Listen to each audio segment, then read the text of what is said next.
तो दोस्तों, कैसे हैं आप सभी? आशा करता हूं आप सब बिल्कुल ठीक होंगे। दोस्तों, कई दिन बीत गए, कहानियां नहीं आ पाई।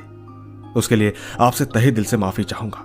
मगर दोस्तों, मेरी आवाज आप लोगों की कहानियां सुनाने के लिए बेहद तरस रही थी। तो ठीक इसी प्रकार से अगर आप भी चाहते हैं कि आपकी कहानियों को मैं अपनी आवाज दूं, तो कहानियां सुनने के बाद आप मुझे इंस्टाग्राम पर मैसेज कर सकते हैं। मेरी आईडी है महेश आर्या यूट्यूबर। कहानियों के बाद मैं आप सबको वहीं मिलूंगा। तो दोस्तों, बिना देरी किए जल्दी से अपने अपने हेडफोन लगाएं और शुरू हो जाए मेरे यानी महेश के साथ। दोस्तों, मेरा नाम रोहित चौहान है। मैं गुजरात सूरत का रहने वाला हूं। यह कहानी मेरे गांव के एक दोस्त की है जो मैं आपको बताना चाहूंगा। उसका नाम ओम है और यह घटना ओम के एक दोस्त के साथ हुई थी। तो यह बात आज से तकरीबन 3 साल पहले की है, जब ओम के दोस्त का नाम मुझे नहीं मालूम था। तो कहानी में मैं उसका नाम गोलू रख देता हूं। गोलू मेरे गांव का लड़का है जो कि मध्यम वर्गीय परिवार से है। उस वक्त वो पढ़ाई में इतना होशियार भी नहीं था। जब वो 10वीं क्लास में पहुंचा तो अचानक फेल हो गया। फेल होने के बाद वो गांव में छोटे मोटे काम करने लगा। एक दिन उसके एक रिश्तेदार ने कहा कि तू यहां क्या काम करेगा, मेरे साथ मुंबई चल, मैं तुझे वहां काम दिलाऊंगा। गोलू ने सोचा कि वैसे पैसे ज्यादा कमा नहीं पाता हूं, तो इससे अच्छा है कि मुंबई जाकर कोई अच्छा सा काम करूंगा और ज्यादा पैसे कमाऊंगा। गोलू ने अपने परिवार से बात की और कहा कि मैं यहां नहीं रहना चाहता, मुझे मुंबई जाकर काम करना है और बहुत सारे पैसे कमाने हैं। उसकी फैमिली में से उसकी मां ने पूछा कि बेटा वहां कौन सा काम करेगा और रहने खाने का क्या बंदोबस्त होगा। गोलू ने कहा कि जो मामा है उनके साथ जाऊंगा, उन्होंने मुझे कहा है कि कोई अच्छा सा काम दिला देंगे। दोस्तों, गोलू के मामा मुंबई में कंस्ट्रक्शन साइट में काम कर रहे थे। मतलब किसी को अगर मजदूर चाहिए तो गोलू के मामा से कनेक्ट करते थे। आखिरकार ये सारी बातें गोलू ने जब मां को बताई और ये कहा कि मैं हर महीने पैसे भी भेजता रहूंगा, बस यही सब सुनकर उनकी फैमिली ने हाँ कर दी। और फिर गोलू मामा जी से मिलने गया और कहा कि मामा जी, मैं आपके साथ मुंबई चलने को तैयार हूं, बताइए कब जाना है। मामा ने कहा कि कल ही निकलते हैं, बस तू रेडी रहना। दोस्तों, इसके बाद गोलू मुंबई के लिए निकल गया। वहां अच्छे से पहुंचने के बाद गोलू को काम भी मिल गया। वो वहां पर अपने मामा के रूम में तकरीबन 3 महीने तक रहा। एक दिन फिर मामा ने गोलू से कहा कि तू कहीं रूम ले ले, मेरा एक मजदूर दोस्त है, उसके साथ रहना। गोलू ने कहा ठीक है, और फिर वो दूसरे दोस्त के साथ रहने लगा। दोनों पूरे दिन मिलकर काम करते और शाम का खाना साथ में मिलकर बनाते। खाना खाने के बाद थोड़ा बाहर टहलते और चुपचाप सो जाते। सब कुछ सही चल रहा था, लेकिन कहीं ना कहीं गोलू को ज्यादा पैसे कमाने की आदत लगी थी। वो डेली लॉटरियां खरीदता इसी उम्मीद में कि किसी दिन तो उसकी लॉटरी जरूर लगेगी। गोलू के रूममेट की एक आदत थी, वो डेली लॉटरी खरीदता था इसी उम्मीद में कि एक दिन तो मेरा होगा। ऐसे ही एक दिन उसको लॉटरी लगी, तकरीबन 5 लाख की। उसने ये बात जब गोलू को बताई तो गोलू एकदम से चौंक गया। उसने सोचा कि इसकी किस्मत कितनी अच्छी है, लेकिन कहीं ना कहीं अंदर से वो जल रहा था। खैर, उसके दोस्त ने कहा कि चल पैसे लेकर आते हैं। दोनों पैसे लेने के लिए निकले। उन्हें दूसरी सिटी में जाना था। दोनों ने ट्रेन पकड़ी और निकल पड़े।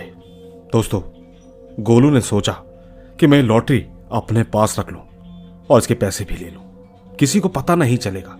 उसने मन ही मन प्लान बनाया। उसने लॉटरी की टिकट दिखाने को कहा और वो दोनों गेट के पास ही बैठे थे।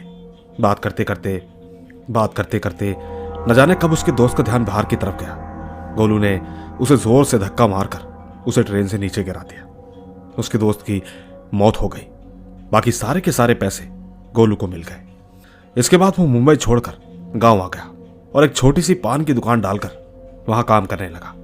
उसकी जिंदगी एकदम मस्त चल रही थी कि अचानक उसे एक दिन वही लड़का उसके सपने में दिखा। वो धीरे धीरे उसके सपनों में आने लगा, कहने लगा कि मेरे पैसे मुझे दे दे, वरना तू तो मरेगा, तूने मेरे साथ सही नहीं किया। दोस्तों, गोलू को सोते वक्त ऐसा लगने लगा कि जैसे उसको कोई देख रहा हो। कई बार तो उसके बेड के नीचे से उसे कोई आवाज दे रहा हो। ये सब उसकी लाइफ में चल रहा था। घर वालों को चिंता होने लगी। उन्होंने गांव के बाहर एक बड़ी सिटी में उसका इलाज करवाया, पर कोई असर नहीं पड़ा। और तो और कई बाबाओं को भी दिखाया, लेकिन फिर भी वो ठीक नहीं हो पाया। गोलू धीरे धीरे मानसिक संतुलन खो बैठा। उसको वो लड़का दिन में कहीं भी किसी भी टाइम दिखाई दे जाता है। दोस्तों, बात इतनी ज्यादा बढ़ गई कि एक दिन उसको दिल का दौरा पड़ा और उसकी मौत हो गई। अब आप ही सोचिए कि ऐसा कैसे हो सकता है। क्या कोई आत्मा अपना बदला लेने के लिए इस हद तक जा सकती है या नहीं? धन्यवाद। तो दोस्तों, देखा आपने, ये थी रोहित चौहान की कहानी। इसमें उन्होंने उसका असली नाम तो नहीं बताया, लेकिन जो कैरेक्टर गोलू ने किया वो बहुत गलत है। दोस्तों, कई बार इंसान लालच में आकर ऐसी ऐसी गलतियां कर बैठता है जिसका अंजाम आखिर में बुरा ही होता है। याद रखिएगा कि दूसरे को खुश ना देखने वाला खुद कभी खुश नहीं रह सकता। बाकी ले चलता हूं आपको दूसरी कहानी की तरफ। आइए सुनते हैं। मेरा नाम विक्की है और मेरे दोस्त गौरव और रोहित, हम तीनों मिलकर काम के सिलसिले में हॉस्टल में गए थे। ये बात कोरोना के समय की है और मैं महाराष्ट्र नागपुर से हूं। और ठीक ये घटना आंध्र प्रदेश में हुई थी। हम उस वक्त लगभग 1 हफ्ते के लिए गए थे काम करने के लिए। 3-4 दिन मस्ती मजाक में निकल गए, लेकिन 5वें दिन हम सब जब खाना खा रहे थे, उस वक्त लगभग रात के 8 बज रहे थे।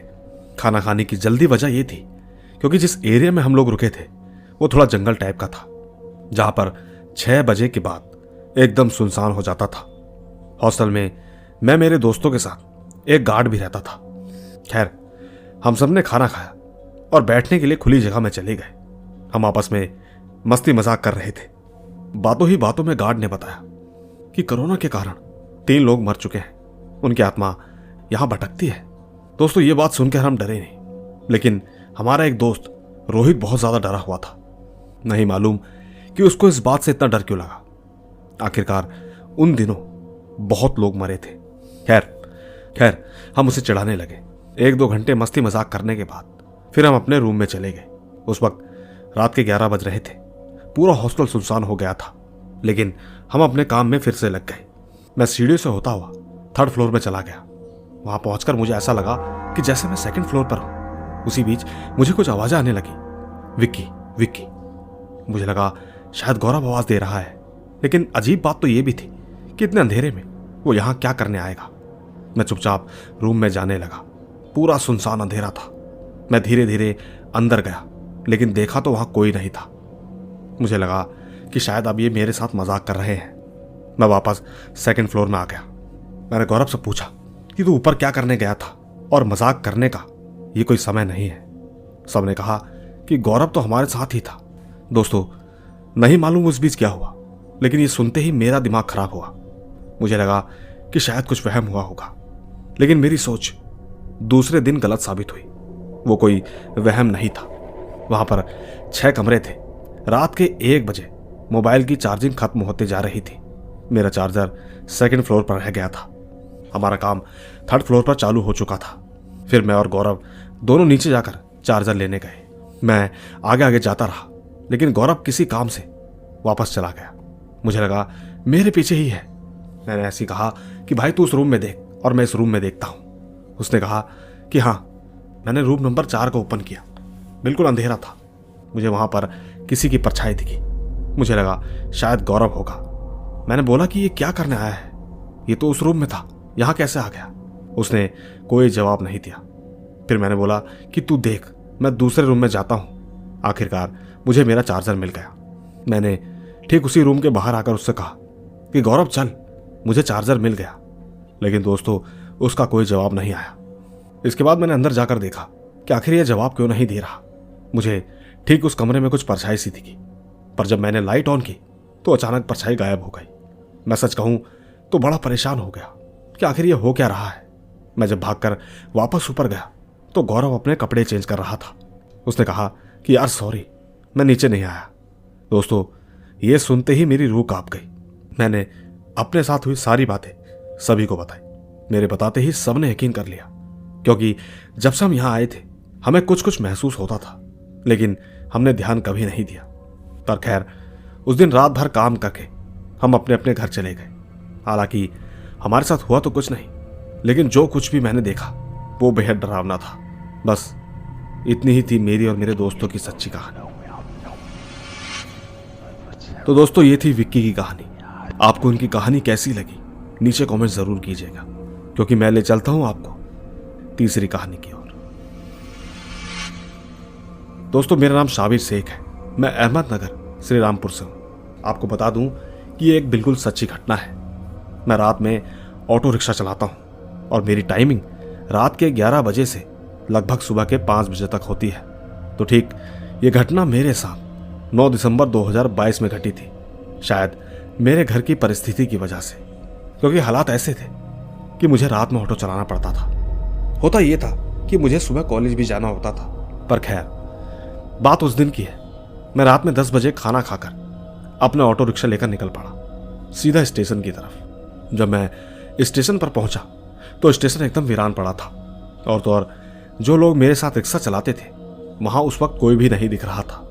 मुझे लगा कि आज मैं शायद थोड़ा जल्दी आ गया हूं, पर जब मैंने समय देखा तो 11:30 बज रहे थे।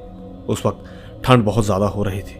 मैंने चुपचाप एक सिगरेट निकाली और पीने लगा। मेरी नजरें पार्किंग की तरफ एक भिखारी पर पड़ी। वो लगातार मेरी तरफ देखे जा रहा था। देखते ही देखते उसने मुझे जोर से आवाज लगाई और अपने पास आने को कहा। मैं सीधा उसके पास चला गया। उसने कहा कि ये लड़के, तू इतनी रात के यहाँ क्या कर रहा है? क्या तुझे नहीं मालूम कि आज अमावस्या की रात है? आज के दिन यहाँ पर कोई नहीं रहता। जा, तू भी अपने घर चला जा। आज का दिन बुरी आत्माओं का वास रहता है। दोस्तों, मैंने उससे कहा कि शायद तू पागल आदमी है, कुछ भी बके जा रहा है। सच्चाई तो ये थी कि मुझे इन बातों पर विश्वास नहीं था। मैं चुपचाप उसके सामने से निकल आया और समय देखा तो रात के 12 बज रहे थे। मेरी नज़र मेरे ऑटो पर गई। मैंने देखा कि वहां पर एक लड़की खड़ी हुई थी। उसने लाल कलर की साड़ी पहनी थी। उसने मुझे आवाज़ दी और पूछा कि मुझे हरे गांव जाना है, क्या आप चलोगे? मैं तुरंत राजी हो गया। मैंने कहा कि क्यों नहीं चलूंगा। मैं भागकर उसके पास गया, पाया कि वो बहुत खूबसूरत थी। मैंने कहा बैठ जाओ। वो ऑटो में बैठी। मैंने चुपचाप ऑटो स्टार्ट की और निकल पड़ा। जाते जाते मेरी नज़र उस भिखारी पर पड़ी जो कि मुझे इशारा कर रहा था कि मत जा, लेकिन मैंने उसे नज़रअंदाज किया और ऑटो लेकर आगे चला गया। सच कहूं तो मुझे नहीं मालूम था कि इसके आगे मेरे साथ बहुत बुरा होने वाला है। मैंने ठीक लड़की से पूछा कि आप इतनी रात गए स्टेशन पर क्या कर रही थी? मेरे इतने पूछते ही वो एकदम गुस्से में बोल बैठी कि चुपचाप अपना ऑटो चला। ये सुनकर मैंने कुछ नहीं कहा। कुछ दूर जाने के बाद मुझे लड़कियां दिखाई दी। वो सब के सब ठीक ऑटो को हाथ दे रही थी। मैंने ठीक उनकी तरफ देखा तो पाया कि उनके पैर उल्टे थे। मैंने तुरंत ऑटो वहां से निकाला। कुछ दूर आगे जाने के बाद वही लड़की ने मुझसे पूछा कि तुमने रिक्शा क्यों नहीं रोका? मैंने कहा हाँ, मैंने नहीं रोका क्योंकि मैंने जो देखा है वो बहुत खतरनाक था। शायद तुमने नहीं देखा कि उनके पैर घूमे हुए थे। दोस्तों, मेरी बात सुनने के बाद लड़की बहुत तेज आवाज में हंसी। उसने कहा कि मेरे पैर कौन सा सीधे हैं। दोस्तों, जब ये बात सुनकर मैंने शीशे में देखा तो उसका चेहरा पूरा काला पड़ गया था। और जब मैंने एकदम से पीछे की ओर देखा कि वो लड़कियां जो ऑटो रोक रही थी वो ठीक ऑटो के पीछे भाग रही थी। दोस्तों, न जाने उस वक्त ऐसा क्या हुआ।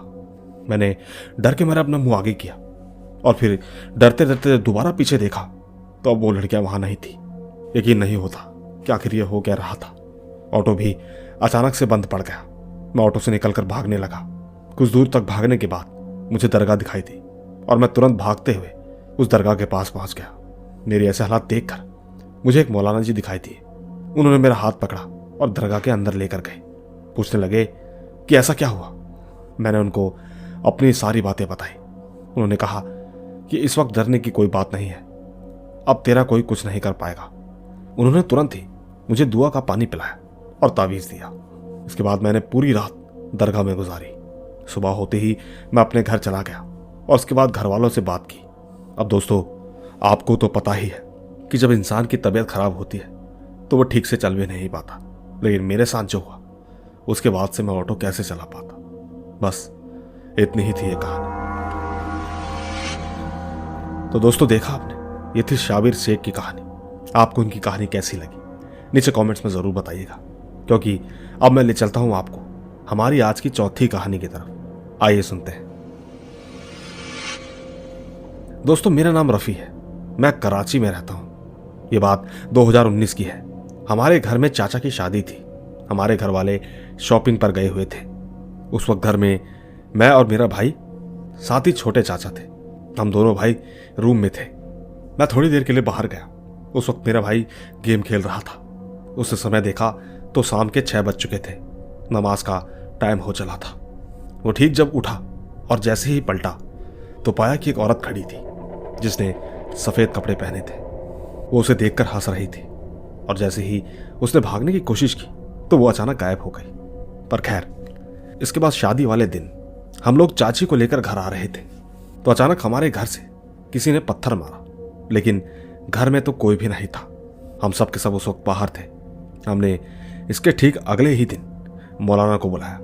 उन्होंने बताया कि जो कमरा आपके चाचू को दिया था वो कमरा पहले खाली था। वहां जिन्नात ने घर बना लिया था, लेकिन जब उनका घर खाली किया गया तो उनका घर खत्म हो गया, इसीलिए वो तुम्हें तंग कर रहे हैं। दोस्तों, उन्होंने आयतें बताई और 7 दिन तक कुछ करने को बोला, तब जाकर कहीं आराम पड़ा। हालांकि इसके बाद से कुछ नहीं हुआ, लेकिन अभी भी कभी कभी कुछ जाहिर होता है। मैं चाहता हूं कि सर इस कहानी को अपने चैनल पर जरूर लाएं। धन्यवाद। आइए दोस्तों, चलते हैं 5वीं कहानी की तरफ। दोस्तों, मेरा नाम विशाल है। मैं उज्जैन जिले से हूं। मेरा गांव कछलिया चांद है और ठीक आज मैं सबको एक कहानी बताने जा रहा हूं। आप यकीन नहीं मानोगे, उसे मैं अगर आज भी याद करता हूं तो मेरी रूह कांप जाती है। खैर, हमारे यहां से रेलवे स्टेशन लगभग 20 किलोमीटर की दूरी पर है। उस जगह का नाम आलोट है। वहां से हमारी ट्रेन थी। ठीक रात के 2 बजे पिताजी ने कहा कि तू रहने दे, कल चले जाना। लेकिन दोस्तों, मैं नहीं माना। मैं चुपचाप बैग लेकर चल पड़ा। वैसे मुझे अपनी बुआ की लड़की की शादी में जाना था। मैंने सेंट वगैरह लगाया और चुपचाप चल पड़ा। उस वक्त पिताजी ने कहा भी था कि ये सब चीजें लगानी जरूरी नहीं थी, बात मान मत जा। दोस्तों, मैंने उनकी बात नहीं मानी। शायद यही मेरी गलती थी। मैं ठीक बाइक पर था और आलोट से कछलिया चांद के बीच रास्ते में जंगल पड़ता है। चलते चलते थोड़ी ही दूरी पर बाइक बंद पड़ गई। मैं बाइक से उतरा और बाइक को देखने लगा। मुझे उस वक्त एक पायल की आवाज आई। मैंने इधर उधर देखा पर वहां कोई नहीं था। इसके बाद मैं जैसे ही दोबारा बाइक पर बैठा तो बाइक चल पड़ी। मैंने तकरीबन 20 किलोमीटर पार कर लिया था। वहां पहुंचकर मैंने अपनी बाइक अपने दोस्त को दे दी और सीधा रेलवे स्टेशन की तरफ गया। उस वक्त तकरीबन 1 बज गया था। मुझे बस 1 घंटा बैठना था। मैं अपने मोबाइल पर गाने लगाकर सुनने लगा।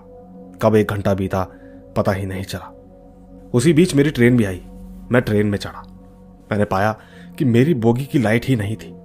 मैं थोड़ा घबराया हुआ था क्योंकि मुझे अंधेरे से डर लगता है, पर क्या करता, मैं चुपचाप बैठ गया। चलते चलते कुछ ही देर में दूसरा स्टेशन आ गया। वहां से मेरी बोगी में एक लड़की बैठी। दोस्तों, वो इतनी सुंदर थी कि मैं उसके प्यार में पड़ गया। हालांकि उस वक्त मुझे अंधेरे में इतना दिखाई नहीं दे रहा था, पर हाँ, उसकी चोटी बहुत लंबी थी। वो ठीक मेरे सामने की सीट पर आकर बैठी। चलती ट्रेन में मैं अपने आप को रोक नहीं पाया। मैं ठीक उस लड़की से बात करने लगा। बातों ही बातों में कब दूसरा स्टेशन आ गया मुझे पता ही नहीं चला।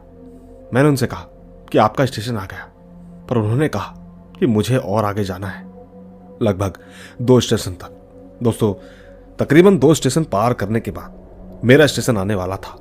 उस लड़की ने मुझसे कहा कि आपके सेंट की खुशबू बहुत अच्छी है। मैंने थैंक यू कहा।